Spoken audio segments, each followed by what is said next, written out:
বাংলাদেশে মানে কি কম এটা মুসলমানদের মধ্যে তো সেই আই নাই, আপনার ইমান তো নাই। টুপি মাথায় দিয়ে তো মিথ্যা কথা বলে, টুপি মাথায় দিয়ে ব্যবসা করতেছে, 5 টাকা জায়গায় 10 টাকা লাভ করতেছে। যত রোজার সময় তাদের মনে হয় ইনকামটা বেশি, একটু দাম চড়াই সবকিছু। নিয়ন্ত্রণ বলতে তো যে নিয়ন্ত্রণ করে এই তো কাজ হচ্ছে না, আপনার প্রত্যেকটা জিনিসের দাম হইতে পারছে কমের মধ্যে তো কিছু দেখতেছিল। এই যে লেবুর কয়েকদিন আগে দেখলাম কিন্তু কমায় 60 টাকা কত 70 টাকা হারিয়ে গেছে, কমায় ক্রম ক্ষমতার বাইরে চলে গেছে। এটা সাধারণ মানুষের তো কষ্ট হয়ে যেতেছে। যারা একটু সবল আছে এরাই এটা করতে পারে। খেজুরের দামও চড়া, খেজুর দাম খুব একটা না, কমের মধ্যে নাই।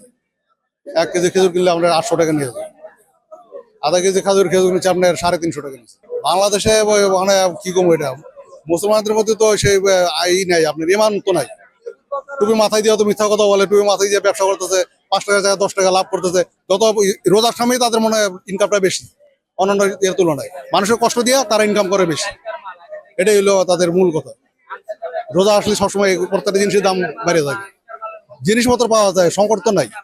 কিন্তু ওই যে দোহাই দিতেছে এই সময় সিজন না, এই সময় সিজন না, কিন্তু জিনিসপত্র সবই দেখা যেত, সবই আছে, কিন্তু দাম কমাইতেছে না। আর স্টক করে থুয়ে দেয় বিভিন্ন জায়গায় জায়গায়, যার কারণে মানুষের এটা ই করতে পারছে, সফল করতে পারছে। খুব খারাপ অবস্থা। বাজারে তো যে এরকম চাহিদা, যে বাজারে এত বাজার দাম কমে নাই। বাজার সর্বনিম্ন এখনো বাজার বেশি, তুলনামূলক দাম বেশি। খুচরো মূল্যের দাম বেশি। দেখি যে অন্যান্য দেশে দাম কমে যায় রোজার ভিতরে, বাংলাদেশে দাম কমে। না, দাম কমে না, দাম বাড়ছে। যে কলা নিলাম, কলা 120 টাকা ডজন, 150 টাকা ডজন কলা। আবার এই যে লাউ, লাউ একটা সীমিত দাম, ঠিক আছে, 60 টাকা 50 টাকা।